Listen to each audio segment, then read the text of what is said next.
Tu pries, tu jeûnes, tu vas à l'église, mais rien ne change. Les bénédictions semblent bloquées.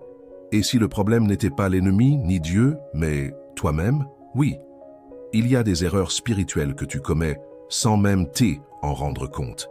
Et elles empêchent le ciel de ouvrir sur ta vie. Ce que tu vas entendre aujourd'hui peut transformer ton destin. Tu marches avec Dieu, tu cherches sa face, tu veux avancer, mais quelque chose bloque. Tu le ressens dans ton esprit, dans tes prières, dans tes projets. Tu avances, mais c'est comme marcher dans l'eau. Tu donnes tout, mais les fruits ne viennent pas. Alors tu te poses la question, pourquoi Dieu ne m'exauce-t-il pas? Est-ce que je fais quelque chose de mal? Et c'est là que beaucoup se perdent.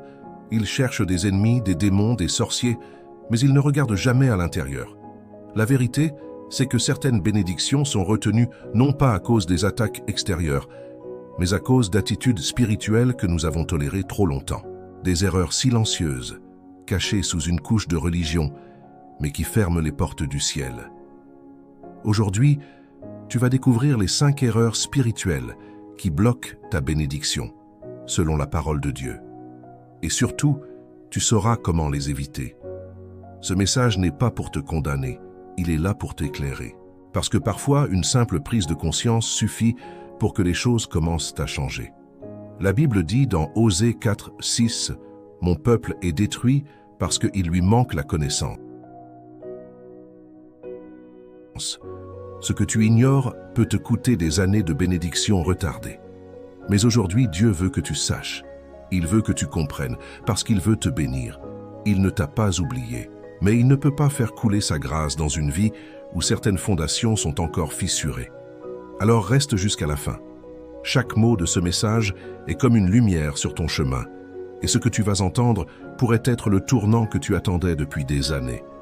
Prépare ton cœur, éloigne les distractions, entre dans une attitude d'écoute spirituelle, parce que quand Dieu parle, c'est pour libérer. Tu sais, beaucoup de chrétiens pensent que parce qu'ils prient, parce qu'ils jeûnent, parce qu'ils vont à l'église, tout devrait fonctionner automatiquement. Mais ils oublient une vérité fondamentale. Dieu ne se laisse pas manipuler par nos rituels. Il ne répond pas à la performance religieuse, il regarde le cœur. Il regarde l'obéissance, la sincérité, la soumission. Et c'est là que la majorité échoue. La première erreur spirituelle qui bloque la bénédiction, c'est l'orgueil déguisé en foi. Cette attitude où tu dis « Moi, je mérite que Dieu m'exauce. J'ai fait ceci, j'ai fait cela. » Comme si Dieu nous devait quelque chose. Frères, sœurs, Dieu ne nous doit rien. Nous lui devons tout. La Bible dit dans Jacques 4, 6, « Dieu résiste aux orgueilleux, mais il fait grâce aux humbles. » Tant que ton cœur crie « J'ai droit », tu bloques la main de Dieu. Ce n'est pas ton mérite qui attire la bénédiction, c'est ta dépendance à sa grâce. La deuxième erreur, c'est l'amertume non confessée. Tu pries, tu chantes, tu lis ta Bible, mais tu gardes au fond de toi une rancune contre un frère, une sœur, un parent, un pasteur. Tu dis que tu as pardonné, mais ton cœur est toujours enchaîné. Écoute bien, Dieu ne bénit pas un cœur rempli de poison. Jésus lui-même a dit dans Marc 11, 25, « Lorsque vous vous tenez en prière, si vous avez quelque chose contre quelqu'un, pardonnez-lui. Sinon, ton Père céleste ne te pardonnera pas non plus.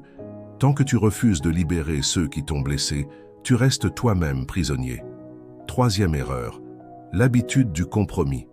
Tu sais ce que Dieu attend de toi, mais tu choisis de fermer les yeux. Tu te dis, ce n'est pas si grave. Dieu comprend. Oui, Dieu comprend.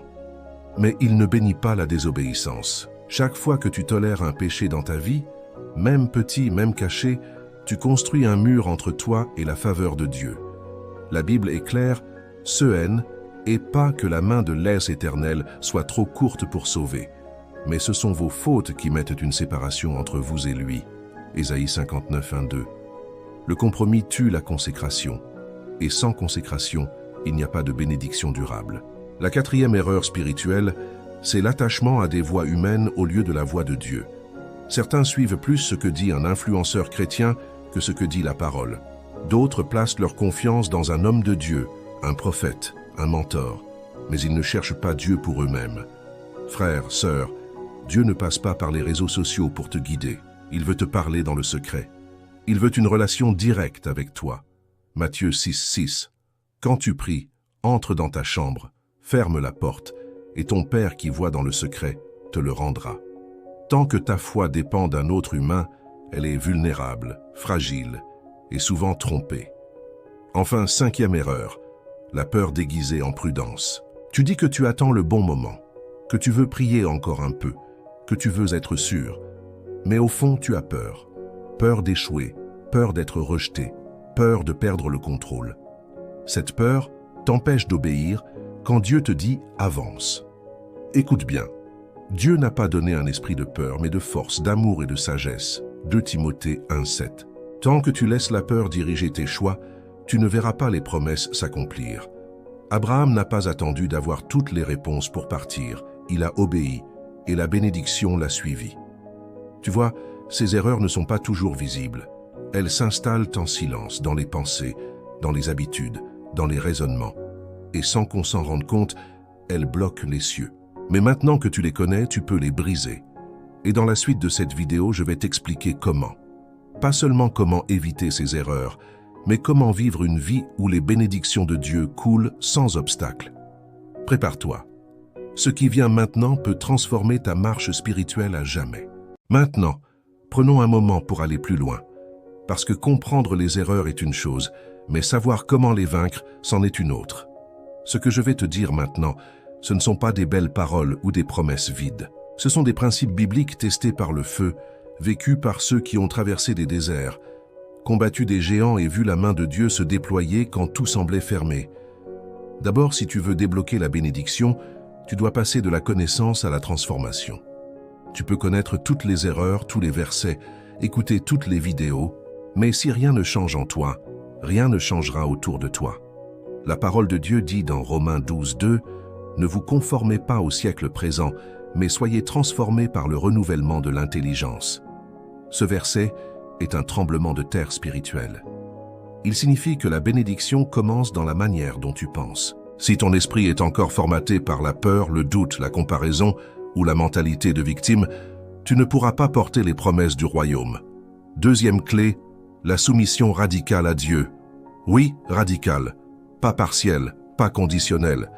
Tu ne peux pas dire à Dieu, « Je te donne mon cœur, mais laisse-moi gérer mes finances, mes relations, mes décisions. » Soit Jésus est Seigneur de tout, soit il n'est Seigneur de rien. Jacques 4,7 le dit clairement. Soumettez-vous donc à Dieu, résistez au diable, et il fuira loin de vous. Beaucoup prient pour que l'ennemi parte, mais ils ne se sont jamais vraiment soumis. Tant qu'il y a des zones de compromis, l'ennemi a un droit légal de rester. Mais quand ta soumission est totale, sa présence devient illégale. Et là, tu verras les chaînes tomber. Troisième fondation, la vérité brute et entière.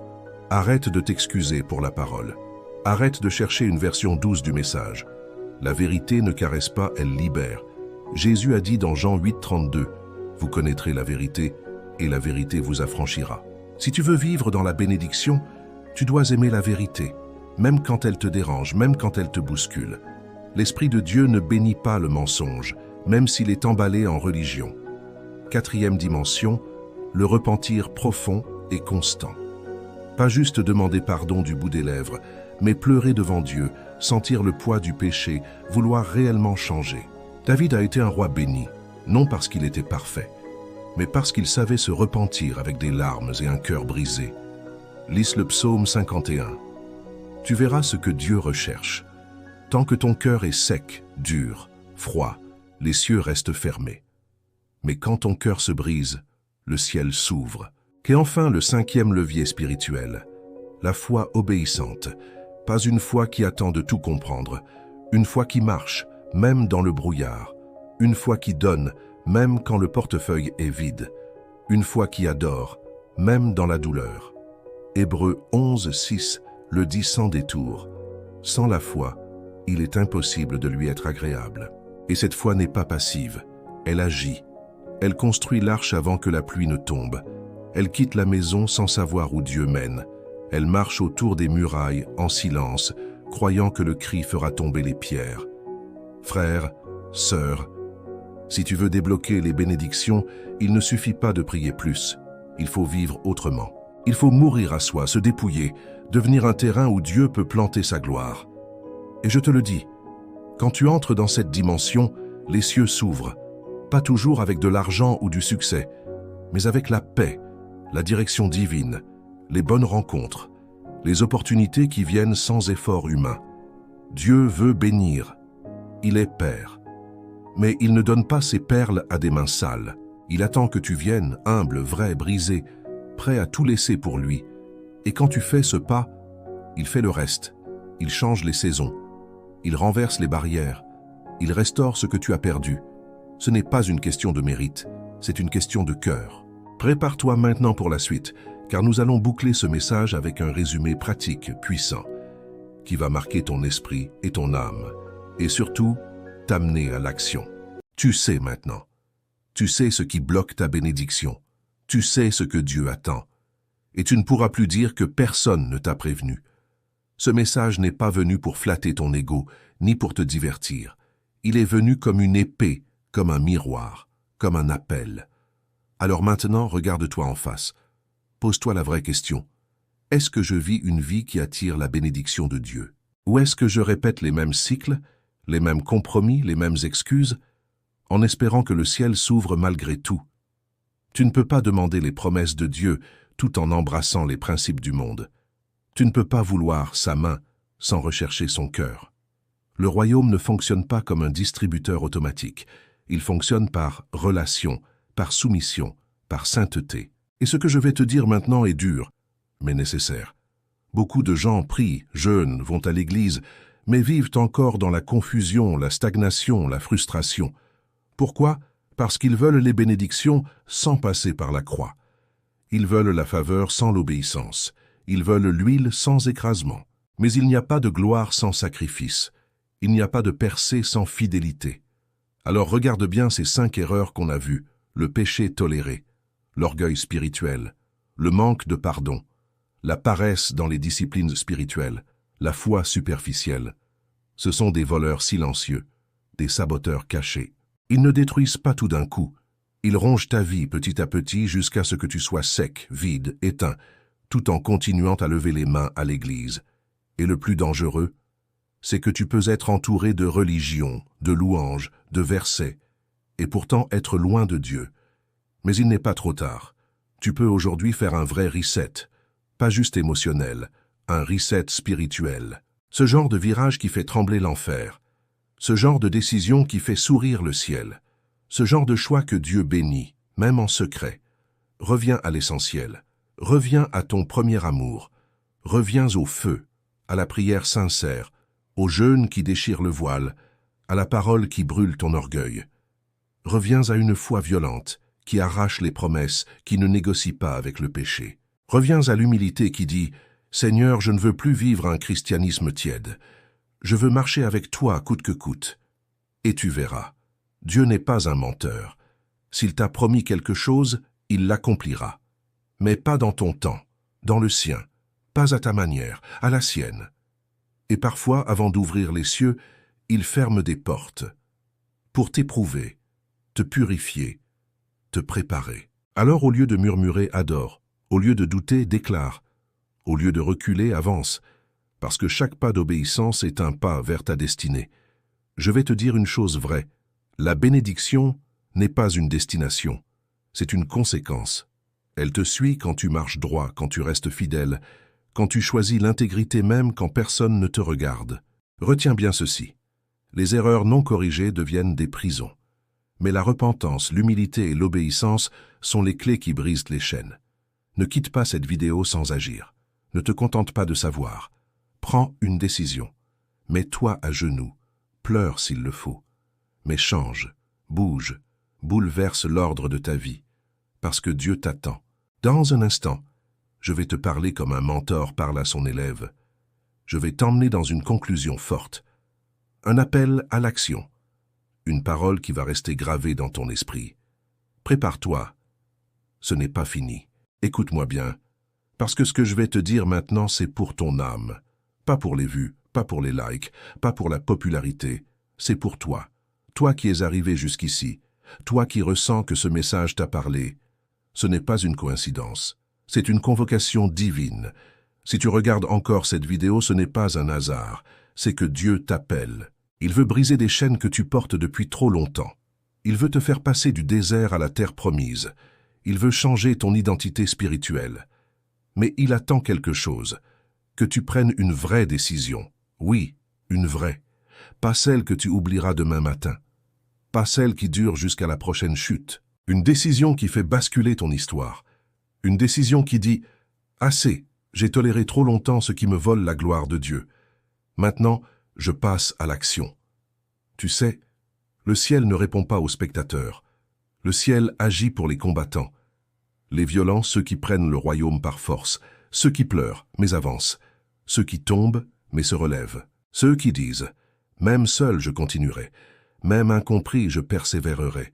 Même brisé, je croirai encore. Regarde autour de toi, le monde ne t'attendra pas. L'enfer non plus. Chaque jour que tu passes à hésiter, tu donnes de l'espace à l'ennemi. Chaque minute de compromis affaiblit ton autorité. Chaque excuse repousse ta bénédiction. Mais chaque prière sincère, chaque pas d'obéissance, chaque larme versée dans la présence de Dieu, construit ton futur spirituel. Alors voilà ce que je veux que tu fasses maintenant. Si ce message t'a parlé, écris en commentaire. Je passe à l'action. Pas pour moi, pour toi. Pour marquer ce moment. Pour déclarer dans le monde spirituel que quelque chose a changé en toi. Ensuite, abonne-toi à cette chaîne. Pas parce que c'est la mode, mais parce qu'ici, on ne joue pas avec la vérité. Ici, on parle à ton âme. Ici, on te prépare pour l'éternité. Ne quitte pas cette vidéo sans t'abonner parce que ici, on parle vrai. Et surtout, partage cette vidéo à quelqu'un qui a besoin de l'entendre. Tu sais exactement qui. Ne te tais pas. Sois un canal. Laisse Dieu t'utiliser. Je veux te dire une dernière chose. Comme un mentor qui regarde un élève droit dans les yeux, ce que tu fais aujourd'hui détermine où tu seras dans 5 ans. Et même plus, ça détermine ce que Dieu pourra faire avec toi dans l'éternité. Alors, choisis. Sois radical. Sois vrai. Sois spirituel. Pas religieux. Rejette ces 5 erreurs. Éteins les voies du monde. Et marche. Marche avec Dieu, coûte que coûte. Car le ciel n'est pas pour les parfaits. Il est pour les persévérants.